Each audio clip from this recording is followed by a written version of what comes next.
শুধু রাজার ছেলে রাজা হবে, রাজনীতির এই সংস্কৃতি আমরা পাল্টে দিতে চাই। ওই পৈতৃক সূত্রে, জমিদারি সূত্রে রাজনীতি এই দেশের মানুষ আর দেখতে চায় না। সম্মানিত ভাইরা, আমাদের সমাজের একটা বিপুল সংখ্যক শিশু, তারা শিক্ষার আলো থেকে একেবারেই বঞ্চিত।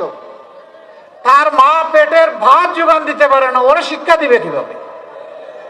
সে কি দেশের নাগরিক নয়? সরকারের কোনো দায়িত্ব নেই? সেই লোকগুলা যখন শিক্ষা পায় না, অনাদরে অবহেলায় অযত্নে বড় হয়, তখন তাদের মনের মধ্যে দ্রোহের আগুন জ্বলে উঠে। আমি কি এই সমাজের কেউ নই? এই সমাজ আমাকে এইরকম অন্ধকারে ফেলে দিল কেন? তার মনে তখন প্রতিরোধ স্পৃহা জাগ্রত হয়, তখন বিভিন্ন ধরনের অপরাধ কর্মকাণ্ডে সে জড়িয়ে পড়ে। এর জন্য আমার ওই অবুঝ শিশুটি দায়ী নয়, এই জন্য দায়ী সমাজ এবং সরকার, যারা তাদেরকে শিক্ষার আলো থেকে বঞ্চিত করেছে।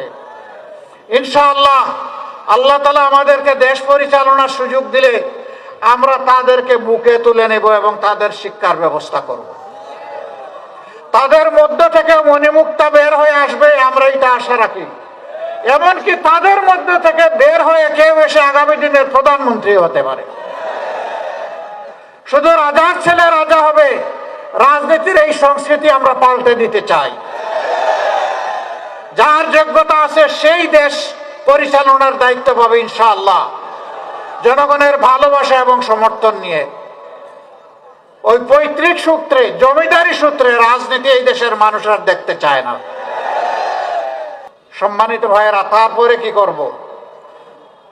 এই দেশ বিশ্বের একটা সদস্য দেশ, বিশ্বসভার, সবার সাথে আমাদের চলতে হবে, চলতে চাই। সভ্য প্রত্যেকটি দেশকে আমরা বন্ধু হিসাবে পেতে চাই, কিন্তু অতীতে এই বন্ধুত্ব নয়, কিছু কিছু ক্ষেত্রে প্রভুত্ব কায়েম হয়েছিল। আধিপত্যবাদ আমাদের ঘাড়ে চেপে বসেছিল, আমাদের 54 বছরের অনেক সম্ভাবনাকে ধূলিসাৎ করে দিয়েছিল।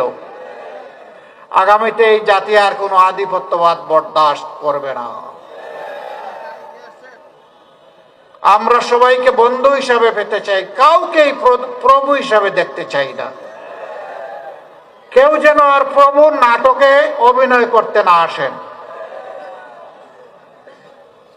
আমরা সবার সাথে ভালো সম্পর্ক, প্রতিবেশীদের সাথে ভালো প্রতিবেশীর সম্পর্ক আমরা রক্ষা করব, কিন্তু আমরা চাই আমাদের সাথেও যেন সেই সম্পর্কটা রক্ষা করা হয়। কিছু লোক জাতিকে বিভক্ত করেছে, মুক্তিযুদ্ধের পক্ষ বিপক্ষ, অমুক ধর্ম, ধর্মে ধর্মে ক্লেশ, চেতনার ক্লেশ, এইগুলা লাগাই রেখেছে। আমরা এই সবগুলার কবর রচনা করে একটা ঐক্যবদ্ধ জাতি করতে চাই।